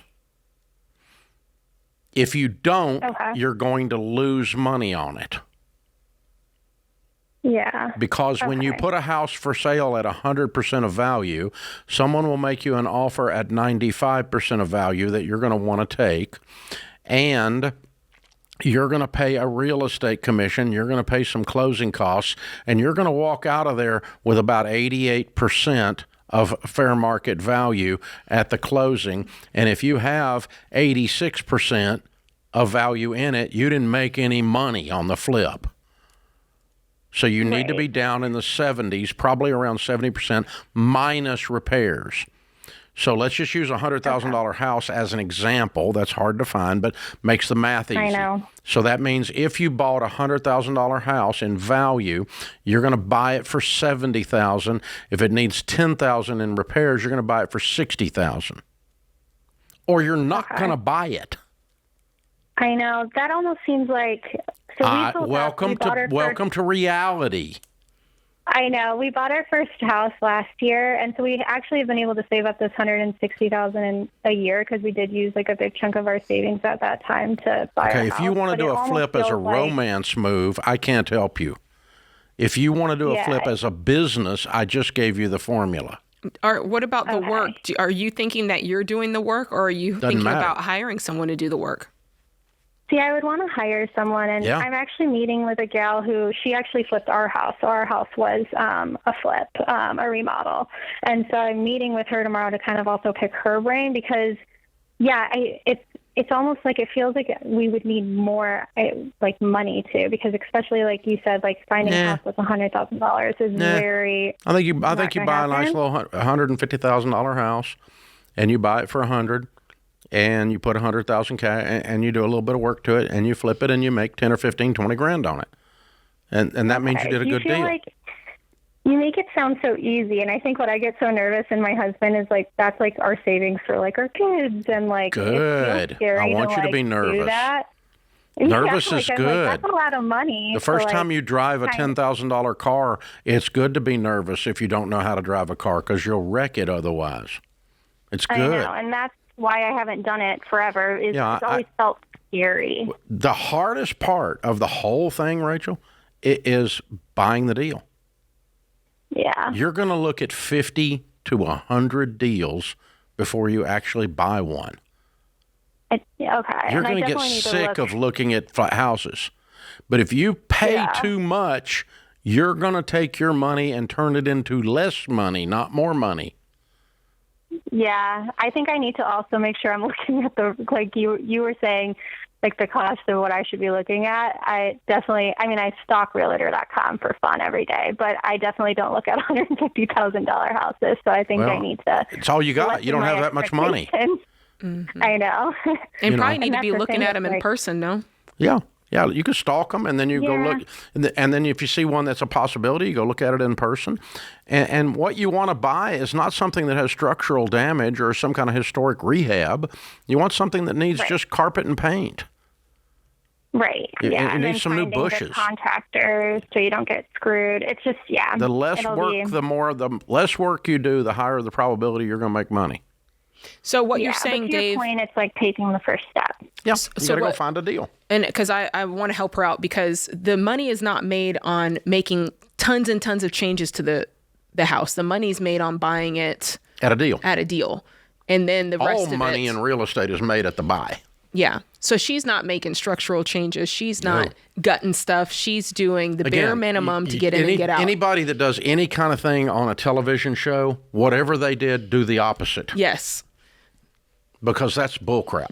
It's like, I'm going to paint it. I'm going to change out the carpet and buff up the floors. I want this to be so freaking boring. Yeah. There's no like, woo-hoo-hoo, I got to be a decorator. Mm-hmm. No, don't be doing that crap, okay? Run a coat of paint through it, clean it up, change out the dishwasher, mow the grass, tear out the bushes, seal the driveway, put the thing on the market, make some money. Flipping a house is different than being an interior designer. It's different than being on a reality TV show.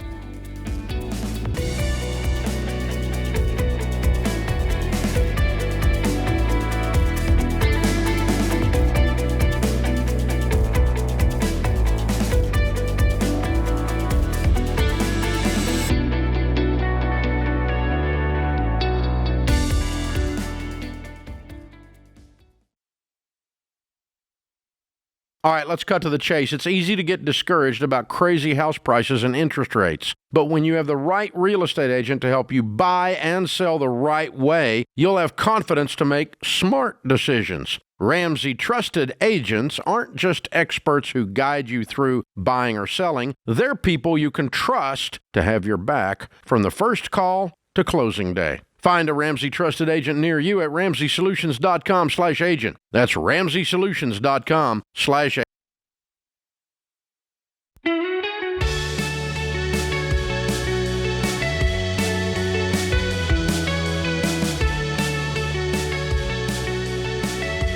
Speaking of real estate, if you put your house on the market with a real estate agent that doesn't know what they're doing, or you buy a home with a real estate agent that doesn't know what they're doing because they're brand new, or they don't sell but 2 houses a year, you could lose tens of thousands of dollars. We had a call like last week before last. A guy called in. His mother-in-law sold her house for $330,000, and the appraisal came back at $375,000. Oh. And I'm like, he's like, what do we do? And I'm like, I think you sold your house too cheap. I signed a contract. I mean, you have a contract. You get sued if you violate a contract. And so why is that? Well, the real estate agent priced it wrong. Wow. Didn't know what they were doing. Brand new. So you want a real estate agent that's high octane, high protein, that is an actual professional, that moves a lot of houses. They've done a lot of transactions. They know what they're doing. They're not going to make a tens of thousands of dollars mistake. We vet the real estate agents that we endorse very carefully to be high octane, high protein, that follow the Ramsey way of doing things. And they're called Ramsey Trusted Agents. If you want to find a Ramsey Trusted Agent, you can do that for free at RamseySolutions.com/agent. or click the link in the description, or if you're listening on the podcast or on YouTube. Roy is in San Antonio. Hi, Roy. How are you? Hey, Dave. What's up? I am. I just had a quick question. So, I've known about you for a while. I got out of debt myself. A lot of my friends know me. I talk about getting out of debt, not doing credit cards, not taking loans a lot. I started dating a woman about 6 months ago. She's seen my lifestyle, and slowly I've gotten her on board. She shared with me how much debt she has. And when she looks at my life, I am able to live a little bit better, and she wants to live that same kind of life. So my question is, how do I approach the gazelle intensity to her without scaring her off? I think that's the only thing that she never saw that part of me. A lot of people didn't, where I wasn't eating out and I was working my butt off, and everything that you teach in that sense. So you want to explain to her that the only way for her to get what you have is for her to be gazelle intense. But you think that if you tell her that, well, let's start by explaining gazelle intensity, because I feel like that's a deep cut if you're listening for the first time. Dave, that's your... Yeah, it just... It comes from Proverbs, and it says to deliver, if you found yourself in debt, to deliver yourself like the gazelle from the hand of the hunter. And the primary predator of the gazelle is the cheetah, which is the fastest mammal on dry land, 0 to 68 miles an hour in 4 leaps. And yet the cheetah does not kill the gazelle but 1 in 19 chases, because the gazelle's trying to stay alive and the cheetah's just trying to have lunch. And so even though the gazelle is not faster, it has a desire to stay alive. and running for its life. And that's gazelle intensity. That's why we use that phrase. And so, if you're going to run, if you're going to get out of debt, you have to run for your life. And that's what Roy did. And that's what he's trying to get her to do. Now, the reason Roy did it, the reason I did it, the reason you and Sam did it, the reason we ran with great intensity, an intensity that the culture does not understand. They think you've lost your mind. No, they don't understand it. It is because we believed it would work. And we believed nothing else would work. Yeah, we knew what was at stake. Yeah, and so we didn't want to be lunch. We wanted to avoid death. And so, we've been screwed by the banks. We've been screwed by the car companies. We've been screwed by the credit cards. We've been screwed by the student loans. And we're like, we don't want to be screwed anymore. We're going to get away from this system that is broken and that is set out to take down the consumer. And so we ran like our hair was on fire to get away from it and sacrificed deeply because we wanted to be out of debt so badly so that we could live the good life that Roy is living. So I guess the way you describe it to her is you say, if you really want out, if you really want to go from where you are to the good life, I can show you how, but the sad news is it's going to be painful. And you can't manufacture the intensity for her, by the way. I'm just letting you know. Yeah. There's something that has to be inside of her. You can tell her all about it, but for everybody, there's a catalyst. There's a moment that happens. You can call it an I've had it moment. There's that moment that you say, and I'm sure you said it too, Roy, never again. And my guess is she's probably going to have that moment for herself, and that's when it's going to click in. But it can be manufactured. You can just look at your situation and go, I don't want this, I want that, and so I'm going to be willing to pay the price. That's an I've had it moment. Yeah. It doesn't have to be bankruptcy. It doesn't have to be huge amounts of debt. Right. It just has to be, I'm sick and tired of being sick and tired. So, I mean, you can hire a personal trainer, and the only thing they're going to show you is how to be in pain. Yeah. They're not going to show you anything else because there's no other methodology that works.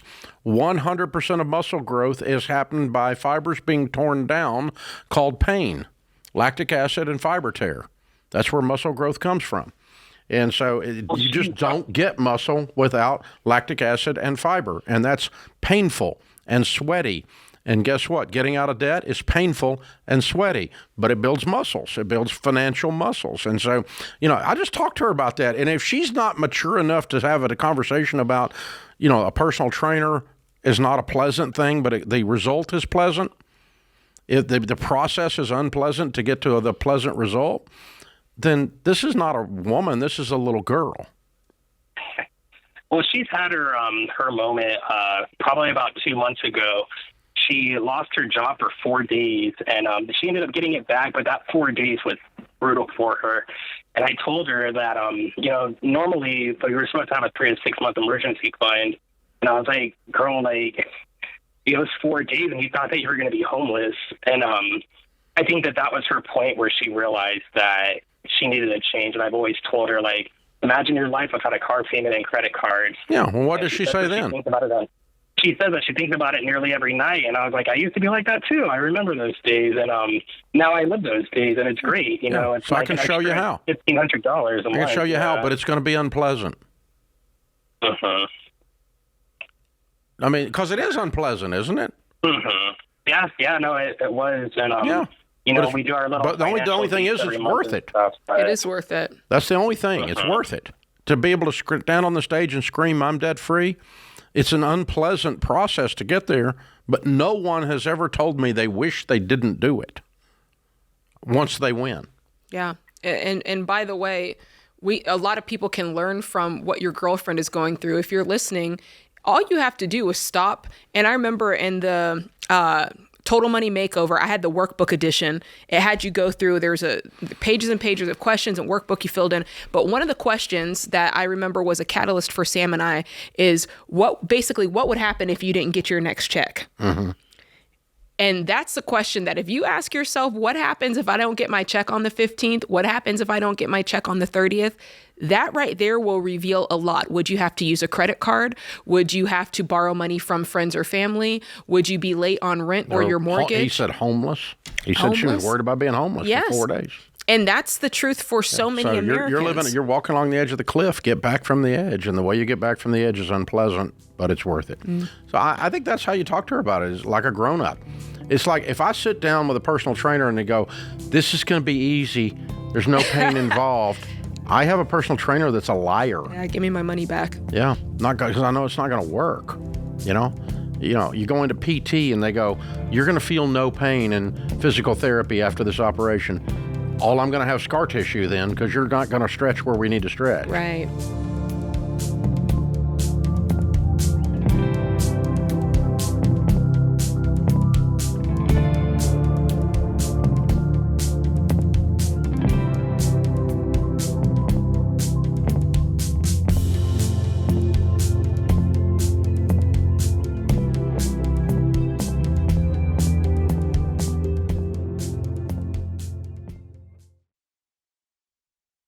Hey guys, George Camel here. You ever feel like you make good money and still have nothing to show for it?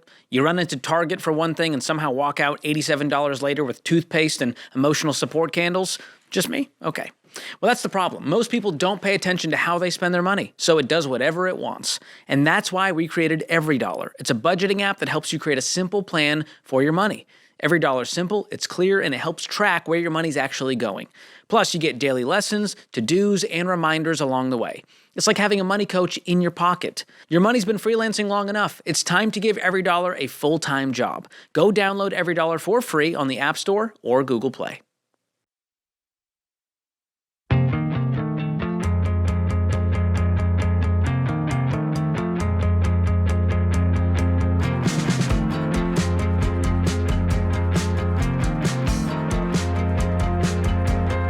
Cora is in Atlanta. Hi, Cora. Welcome to the Ramsey Show. Hi, Mr. Dave. Thank you so much. Sure, thank you. How can we help? Okay, so me and my husband are 23 years old, and we make about $70,000 a year, and we're currently on baby step number 2. We've paid off $12,000 in debt, and we have about 10 more to go. And we're supposed to pay it off by, like, January, I think, according to our EveryDollar app, like January, not this year, but next year. 10,000? Yes, 10,000, yes. Why would it take 18 months to pay off $10,000? I guess because we're not hitting it hard enough. I guess. I mean... How much have you paid off so far? 10,000 so far, right? We paid 12. And how long did that take you? That took us about 13 months, but we just also had a baby, so we kind of went stork mode. So y'all don't make a lot of money? No, we do not. What do you make? We make about $70,000 a year. Oh, you told me that. That's right. We're comfortable. You told me that. I'm sorry. I mean, we're definitely. I would have thought you'd have paid off comfortable. $10,000 in like 6 months, making 70. Yeah, especially if you pick up extra work, especially your husband. Well, we originally were not in debt when we got married, but we had some medical debt hit. So we had that happen, and then we got pregnant. So it's just kind of been like a little bit of one thing after the other, but we're trying to hit it as hard as we can. Okay. Yeah, okay. What's your question?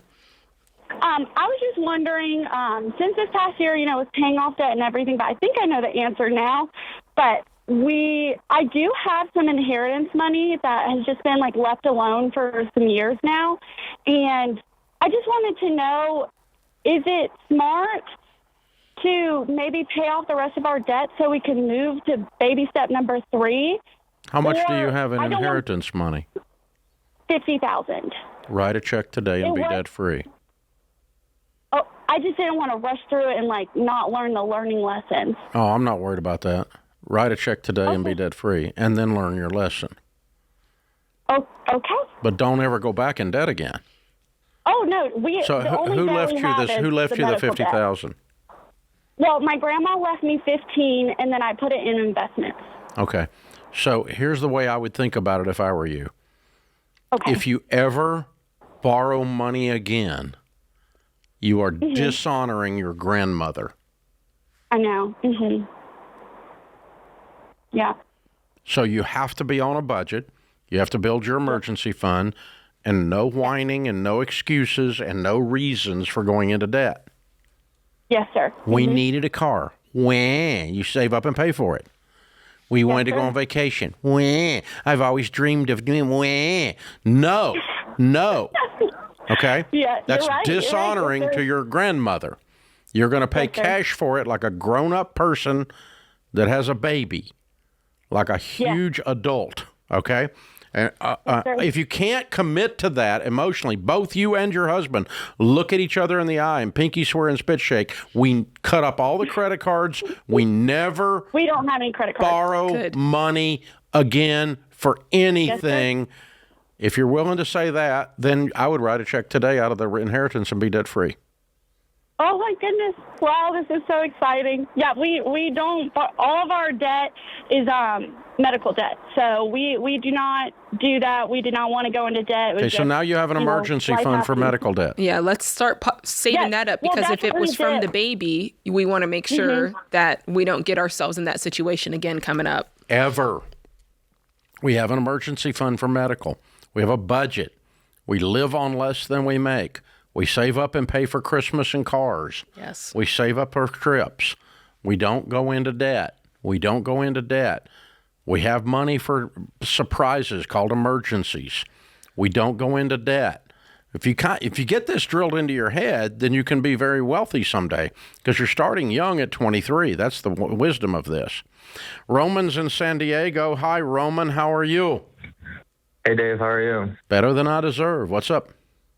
First of all, it's really nice to be talking to you. I've been listening to you for maybe since I was 16. I'm 22 years old right now. Wow.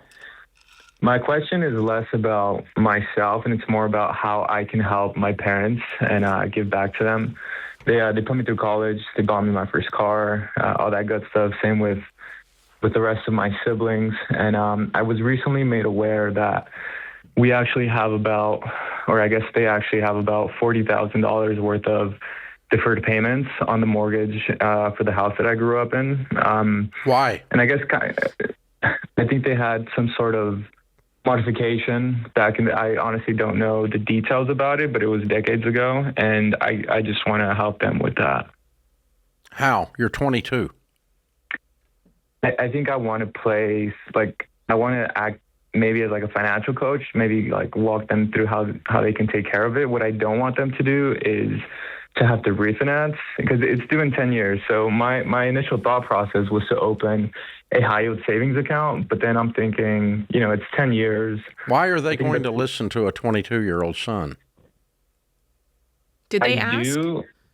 No, but I just want to take the initiative to be able to help them with something. Since how'd you find out about it?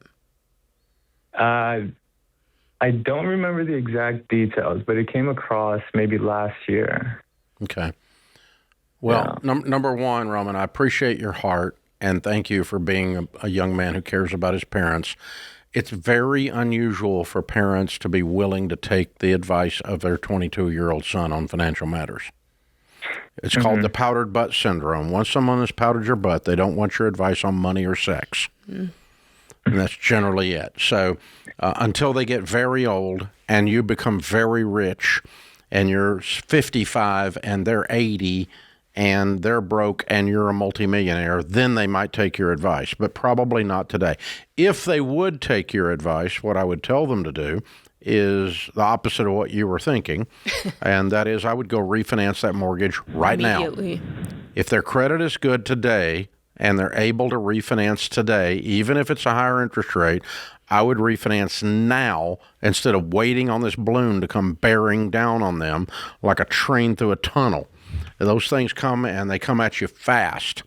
And then all of a sudden, it's the day that your dad loses his job is the day he thought he was going to refinance or do whatever on his payments. So if I have a bunch of deferred payments on some kind of a modification thing from 2008 or whatever it was, and that stuff's laying around, hovering like a monster in the closet, I'm going to put him out of his misery and go get a 15-year fixed rate loan, and at, about 5.5% right now, 5.75%, and I'm going to get rid of the balloon. Period. That's simple. And then if you want to work the baby steps, you can work towards getting your house paid off, and that's what they should do. But I don't know. It'll be a very unusual day that they're going to do what you tell them to do. Yeah, especially if you're not a homeowner, then it's just everything that you say to them is just going to sound like a theory that you heard somewhere versus something you really know what you're talking about. Yeah. I do appreciate your caring for them, but I don't think you're going to be able to coach them. I'll be shocked if you can. Not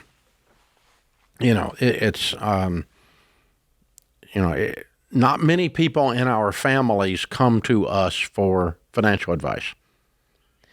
Right. Yeah. And the hard part is when you know you can help, you just have to kind of be quiet and just let it play out. Yep. Yep. They're not gonna do it. So, yeah.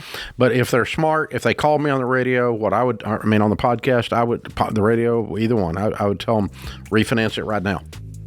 Oh, the interest rate's higher. I don't care. I get rid of this. Represents extreme risk and stress. Oh my goodness, to know that's going to be monster in the closet. Yes, and I'm afraid to open the closet.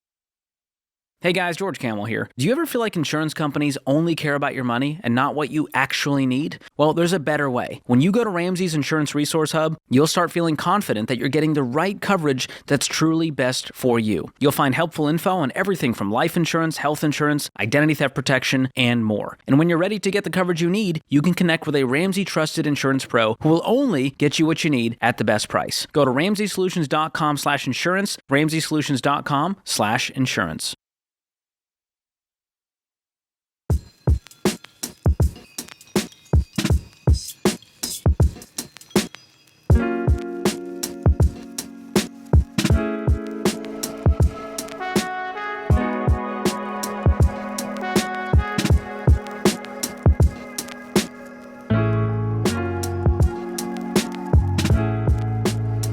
Our scripture of the day, Proverbs 15:22, plans fail for lack of counsel, but with many advisors they succeed. Henry Ford said, most people get ahead during the time that others waste. Ooh. Wow. Ooh. That's a good one. Used to work with a guy. He said, work while other people sleep. Yeah. Pray while other people sleep. It's a good word. Read while other people sleep. Yeah. Or while other people watch TV. Oh. Throw a brick through your TV. What was it Ziegler said? He said, rich people have big libraries, poor people have big TVs. That's good. Yeah. I have both. What does that say? I actually do too, so there you go. All right. Mary is in San Antonio, Texas. Hi, Mary. How are you? Hi, I'm doing well. Thank you for taking my call. Sure. What's up? Hey, I just have a question. I think I just wanted a second and third opinion about the possibility of me taking a different job with a different company. My line of work is something that I've heard you on the show say negative things about, but I am underwater a property manager. I manage. No, not that bad, okay?